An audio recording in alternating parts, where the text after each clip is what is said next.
What is up there everyone, it's the guy on the Gamertag here, and today I wanted to talk about how Call of Duty Advanced Warfare is not like Titanfall. Because before the release of the game, everyone and their dog was saying, oh, this game looks like Titanfall, Call of Duty copied Titanfall, oh, it's got cloaking, it's the same as Titanfall, and all this. They were just saying and picking out every tiny detail that had a similarity to Titanfall and saying, oh, they're just copying Titanfall because Titanfall was going to be the COD killer, which it actually didn't, because it completely flopped because the game just unfortunately became very stale very quickly. And actually, when you play Call of Duty Advanced Warfare, you notice it is nothing like it. I have played Titanfall, I got it on PC, unfortunately I had a few issues with it, but I have played it and got used to the controls, and I can say it plays nothing like it. The fact that people said that because it's got some wall running elements and it's got the double jumps meant that it was just copying Titanfall, and actually it's nothing like it. The gameplay feels completely different, and in fact I prefer the Call of Duty version of that kind of gameplay.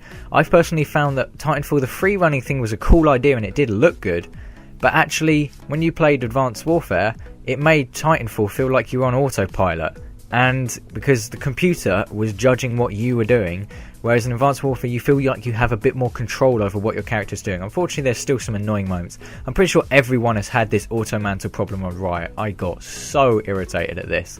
But generally I prefer the controls and the way the game plays. Also, Advanced Warfare has a backstory, which Titanfall never had. If people wanted to properly compare it to Titanfall and say, oh, well, they're copying this and this and this, Titanfall needed a backstory, but it never had it. It had basically a multiplayer match with some cutscenes at the end which didn't actually make any sense. I started playing the campaign and it just made absolutely no sense to me. And so in that respect, Call of Duty is a lot more different because it actually does have a story, and the story was really good. As I've said many times, I did really enjoy the campaign of the game and how the story progressed. I thought it was really cool, and it actually incorporated almost some, I think, moral elements in it, because there was a particular cutscene right near the end where it says good men fight for wrong causes, and I thought there was that kind of inclusion. I do like that in a game, because they also had the kind of morals in Killzone where you're fighting for what is right rather than what you're supposed to be fighting for, and I thought that was quite a cool addition to the game.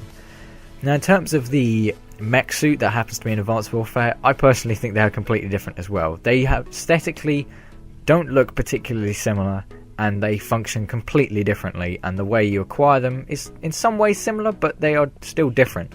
I think that the problem was everyone wants Call of Duty to die for whatever reason. There's a lot of people that just want it to die, and I don't actually understand this. People seem to be obsessed with this idea of Call of Duty dying, and I'm not sure, are they butthurt because their favourite game didn't get the same amount of sales, or are they just upset that the game hasn't progressed the way they wanted to and it has taken a downward spiral, so they want something to give it a kick up the arse so it gets better? I'm really not sure, but in general I would say that Call of Duty, in my opinion, is a lot better than Titanfall. It has a lot more reasons to go back to the game if the connection was fixed. That is the main issue that seems to be plaguing the game at the moment, is the inconsistency with the connection.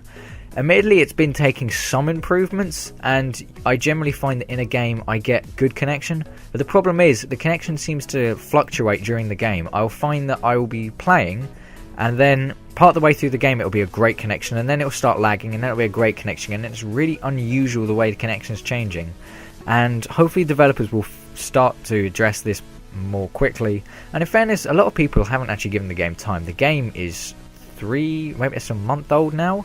And you think, a month old, if you bought something else and it was only a month old and it was getting constant updates, would you be taking it back and selling it? Not normally. Normally you'd give it a bit more time. Unfortunately, that's kind of down to our lack of attention span. I mean, old games, they retained our attention span, but we seem to be getting a much shorter attention span each year, and I'm not exactly sure why this occurs. I'm actually hoping that I can find a game which retains a good attention span with me, because I don't want to get burnt out. In fact, to be honest, I'd probably give the Treyarch game a skip just so I avoid being burnt out, and because I just do not have much of an interest in buying it. But anyway guys, I do hope you've enjoyed. I just wanted to put this point across because it's something that was kind of on my mind. I just wanted to show that actually, in my view, Call of Duty is always going to be a different game. It may have similar aspects to other games, but it's always going to be its own game. But anyway, this has been the guy on the Gamertag. I do hope you've enjoyed, and I will see you on another video.